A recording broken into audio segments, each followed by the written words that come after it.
টানা 6 ঘন্টার বৃষ্টিতে ডুবেছে ঝালকাঠি শহর। বিশেষ করে ঝালকাঠি পৌর শহরের তিনপট্টি, কাশারিপট্টি, শাখারিপট্টি, বান্দাঘাট এবং বাজার সহ পৌরসভা খেয়াঘাট এলাকায় কিন্তু এখন চারিদিকেই থই থই পানি।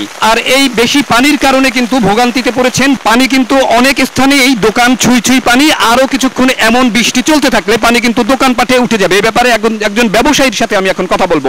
দোকানঘরের ভিতরে পানি ঢুকে গেছে, পিছনে একটা খাল আছে, সে খাল সম্পূর্ণ ব্লক, সে খাল নাই, খাল সম্পূর্ণ মলগে আছে, পানি কোথাও থেকে নামতে পারতেছে না। পৌরবাসীর অভিযোগ, ঝালকাঠি পৌরসভার খালগুলো মরে যাওয়ার কারণে, দখলের কারণে, দূষণের কারণে, সেই সাথে পরিকল্পিত ড্রেনেজ ব্যবস্থা না থাকার কারণে কিন্তু বৃষ্টির পানি নেমে যেতে পারছে না, যার কারণে এই ভোগান্তির সৃষ্টি হয়েছে। এই যে দোকানের কিন্তু একেবারে ছুঁই ছুঁই পানি, আর কিছুক্ষণ হলেই এই পানি কিন্তু দোকানের ভিতরে ঢুকে যাবে। এই ব্যাপারে আমরা কথা বলবো একজন ব্যবসায়ীর সাথে যে এই টানা বৃষ্টিতে আসলে কিরকম অনেক ভোগান্তি হইতে আছে।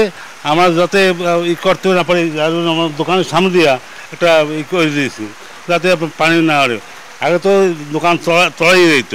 আমাদের যে অবস্থা তাতে এখন মানুষ যে আমরা মানুষের মধ্যে পড়ি না। খেটে খাওয়া কিংবা অফিস আদালতগামী মানুষের সাথে সাথে যারা ব্যবসা বাণিজ্য করছেন তারাও কিন্তু চরম বিপাকে পড়েছে।